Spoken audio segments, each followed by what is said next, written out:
connaissez. Néanmoins, mon nom est Jacques Poirier. Je suis directeur de funérailles, je suis thanatopracteur diplômé depuis 1974, donc ça me donne 44 ans dans les affaires funéraires. Je suis le petit-fils de Magnus Poirier. C'est une entreprise, juste pour la situer un petit peu, une entreprise funéraire, fièrement canadienne, fièrement québécoise. Et moi, je suis le dernier représentant dans l'entreprise active de la 3e génération. C'est une entreprise familiale dont la 4e génération est au travail activement et la 5e génération également au travail. Dans l'envergure de Magnus Poirier, nous sommes quand même une entreprise relativement parmi les grandes entreprises. On ne cherche pas à être les plus gros, on cherche à être les plus grands. Mais néanmoins, nous sommes donc ouverts aux communautés depuis très longtemps. Parce que Magnus Poirier a débuté dans la Petite Italie, sur la rue Saint-Laurent, au coin de la rue Saint-Zotique. Et la Petite Italie, c'est le berceau de Magnus Poirier. Et les communautés, on a toujours été très, très près des communautés. Et on n'attend pas que la communauté s'intéresse à nous, c'est nous qui nous intéressons aux communautés. Alors, on apprécie beaucoup les ouvertures d'esprit, même de nos employés, vers aller vers des nouvelles communautés. Tout ça pour vous dire que en 1980, nous avons été saisis d'un problème. Il y avait un cimetière qui s'appelait le cimetière Mount Pleasant, et c'est un cimetière qui a été constitué en 1955. Les règles étaient différentes dans ces années-là. Ça a été constitué par des survivants de l'Holocauste. Donc, c'est la communauté juive qui a débuté ce cimetière-là en 1955, la première sépulture en 1957. Et différentes associations sur le cimetière, sur le site. Et nous sommes devenus les administrateurs, les gestionnaires et administrateurs du cimetière parce qu'ils étaient en mauvaise affaire, ou plutôt en mauvaise gestion. Et puis, il n'y avait pas nécessairement le volume ou l'esprit d'entrepreneuriat d'une entreprise funéraire. Tout ça pour vous dire qu'on a fait croître le cimetière, on y a apporté des différentes sections. Et si on va sur le site de Laval, Laval Cemetery, cimetière-laval.com, on y accueille plusieurs communautés différentes, issues de religions différentes ou finalement de régions différentes du globe, que ce soit italien bien sûr, haïtien, africain, vietnamien, libanais chrétien, orthodoxe, roumain, nommez-les, puis on a créé différentes sections dans notre cimetière à Laval pour les accueillir. Par contre, ce ne sont pas tous nécessairement tout le monde qui veut être dans leur section. La meilleure preuve, c'est que la communauté haïtienne, pour eux, on dit pourquoi nous, maintenant, on va dans une section qui s'appelle Notre-Dame d'Haïti. Eux, on dit non, on veut être avec tout le monde. Donc mêlés. C'est leur choix. Et puis, mais par contre, on a également des membres musulmans, des personnes décédées musulmanes qui sont décédées, parce que les musulmans ne sont pas ici depuis 90, ils sont ici depuis le début du siècle, il y en a, et même avant probablement, mais on a des musulmans qui sont inhumés ici et là, Et on dessert la communauté musulmane dans les frais funéraires depuis longtemps, particulièrement dans les années 95, 2000, 2005, 2010. Et jusqu'à aujourd'hui, je pourrais vous dire que dans la majorité des appels de décès, c'est plutôt des rapatriements. Donc, on retourne la personne décédée dans son pays natal, que ce soit la Tunisie, l'Algérie, le Maroc ou autre pays. C'est régulièrement ce qui arrive. Cependant, il y a également des racines qui prennent place avec ces familles-là. Les personnes vont se marier, avoir des enfants, et ainsi de suite.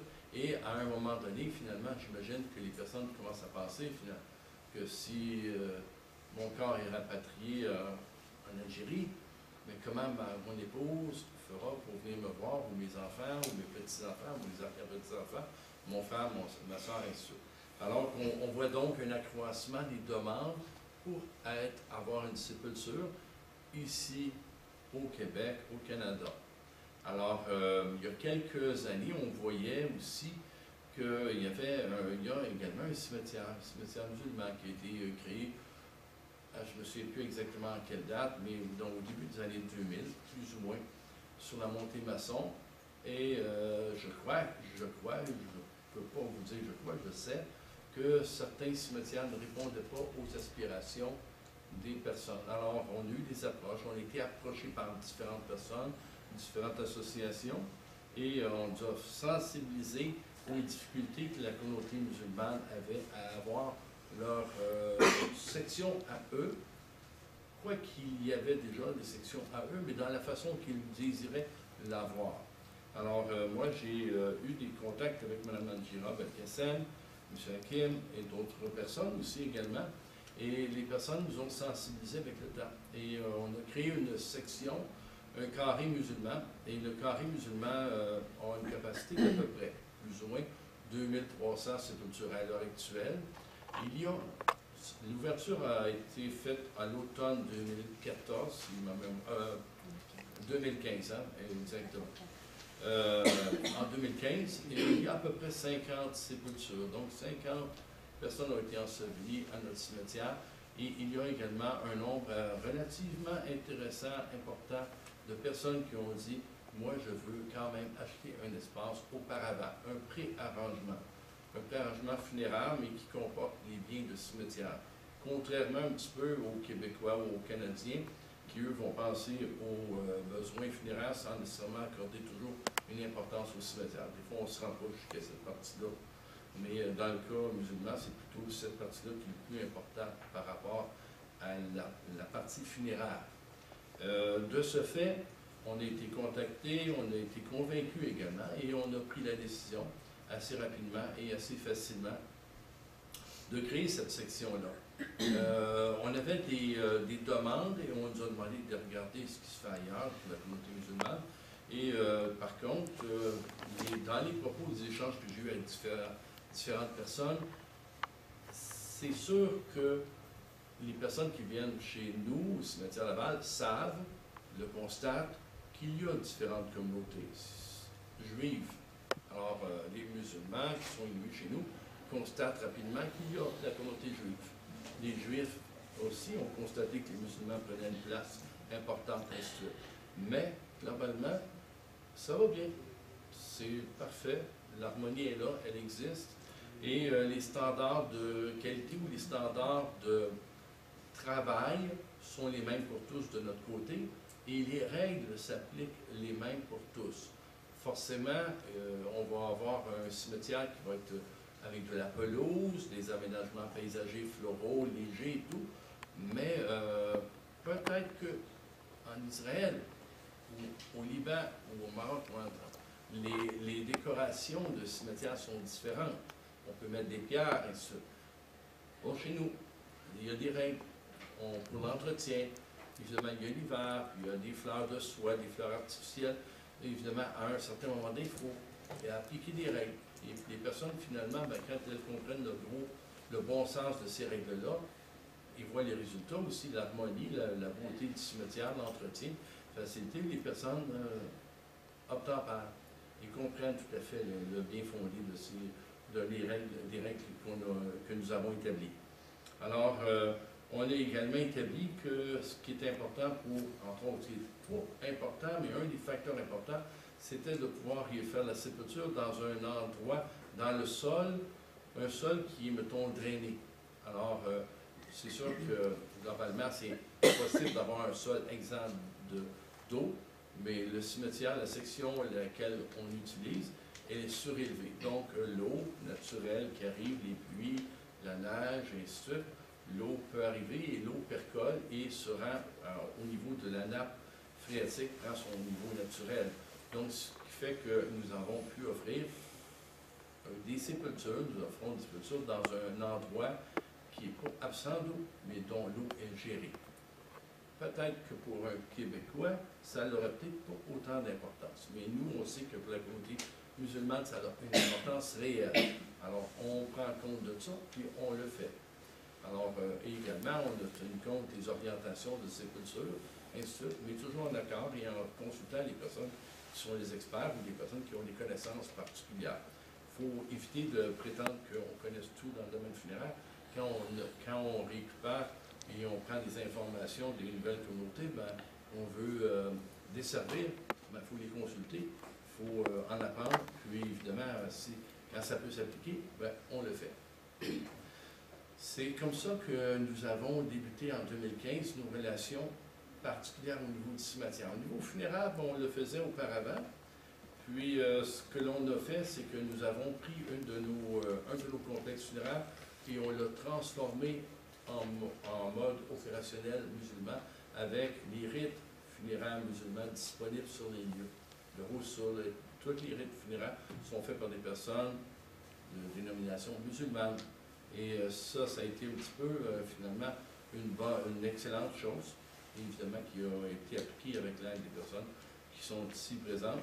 Et puis, est-ce que ça s'est fait sans heures? Je ne dirais pas sans heures, mais peut-être avec certaines craintes, mais après avoir démontré comment on le fait, et bien, ça fonctionne très bien. Et les personnes sont satisfaites, elles sont rassurées qu'on observe les rites funéraires musulmans d'une façon adéquate. Et bien sûr, ça va avec les relations que l'on peut avoir avec les consulats ou ambassades. Pour ce qui est des cimetières, je pense qu'une des...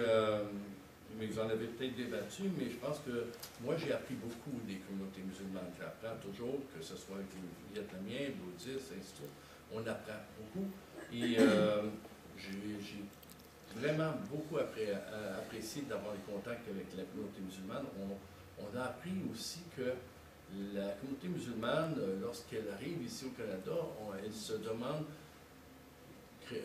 elle cherche à avoir son cimetière. Mais forcément, c'est peut-être parce qu'ici au Québec, les cimetières ont été ancestralement faits par l'Église catholique. On avait l'Église, on avait l'école, le bureau du maire et le cimetière venait avec l'Église. Mais forcément, il y a seulement depuis quelques années qu'il y a des cimetières privés, des cimetières gérés par des corporations privées, ou des cimetières qui étaient des cimetières protestants. Globalement, c'était ça un petit peu la disponibilité qu'il y avait au Québec. Et les entreprises privées sont globalement reconnues pour la flexibilité et la vitesse de réaction. Évidemment, c'est pour ça que nous sommes également en affaires, et on ne s'en cache pas. Ça fait juste depuis 1923. Ce qui arrive, c'est que les cimetières dans certains autres pays, et en Europe également, sont communales, appartiennent à la commune. Alors, si la communauté musulmane ne réussit pas à faire parler quelqu'un au gouvernement en disant ici, c'est comment ça fonctionne, les cimetières, ben, les cimetières n'apparaîtront pas d'un coup sec pour la communauté musulmane ou la communauté bouddhiste. Ici, si on veut avoir un cimetière, ben, il faut s'en créer un. C'est pas la commune qui va le faire, le cimetière. Si on veut avoir une réponse rapide, ben, je pense que c'est vers une corporation privée qu'il faut faire. Sinon, on peut essayer de se regrouper, excusez-moi, de se regrouper, puis de faire comme ça s'est fait récemment à Québec, et ainsi de suite, puis dire, ben là, on va prendre les rênes de l'entreprise, puis on va s'en créer un. Mais c'est pas une commune et c'est pas le gouvernement qui va créer les cimetières ici. Je pense qu'il y a eu un flottement de ce côté-là pendant un certain temps. Peut-être pas une décennie, mais sûrement quelques mois, quelques années, avant que les personnes au gouvernement disent « Ah, ok, j'ai compris. Les personnes veulent un cimetière, mais il faut les aider, leur donner des outils pour s'en faire un, pour s'en créer un. » Parce que ce n'est pas des communes qui vont faire des cimetières ici.